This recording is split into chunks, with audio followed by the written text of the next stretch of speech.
नहीं यार, असंभव नहीं है, ये असंभव नहीं है भाई। नेपाल अरे कहना क्या चाहते हो? की जो अंडर 16 प्लेयर अभी कर रहा है वो असंभव नहीं है, मगर संभव कर रहा है भाई। इस तरह की बल्लेबाजी शायद इससे पहले कोई भी नहीं किया होगा, ना बॉलिंग किया होगा ना बैटिंग किया होगा।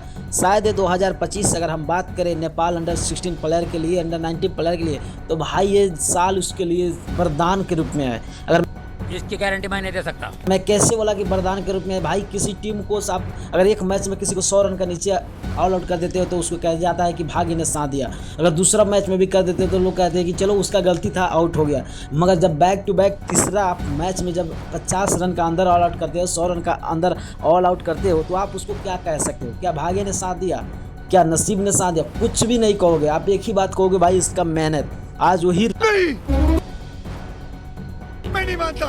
रंग ला रहा है नेपाल के अंडर 16 प्लेयर की। अगर हम बात करें तो भाई बैक टू बैक, यानी इंडोनेशिया, भूटान, उसके बाद मलेशिया, आज तीनों को ऐसा कुचला कि आप सोच सकते हो कि किस तरह की नेपाल की अंडर 16 प्लेयर बॉलिंग या बैटिंग कर रहा है। आप अब समझ सकते हो भाई, बल्लेबाजी होता है कि आप सबको ऐसा नहीं होता है कि जब पिच खराब होगा तो एक ही पार्टी बॉलिंग करके बैटिंग आनाधुन करके चला जाएगा, दूसरा पार्टी आएगा तो बैठेगा, ऐसा नहीं होता है। मगर एक तरफा मैच हो रहा है और ये मैच, अरे देवा, ये गड़बड़ है बाबा। देखो अंडर 16 प्लेयर की बैक टू बैक तीसरा मैच जीतना और तीनों को 100 रन का नीचे आउट कर देना। आप सोच सकते हो, समझ सकते हो भाई किस तरह की बल्लेबाजी है, किस तरह की बॉलिंग है, किस तरह की बैटिंग लाइन है।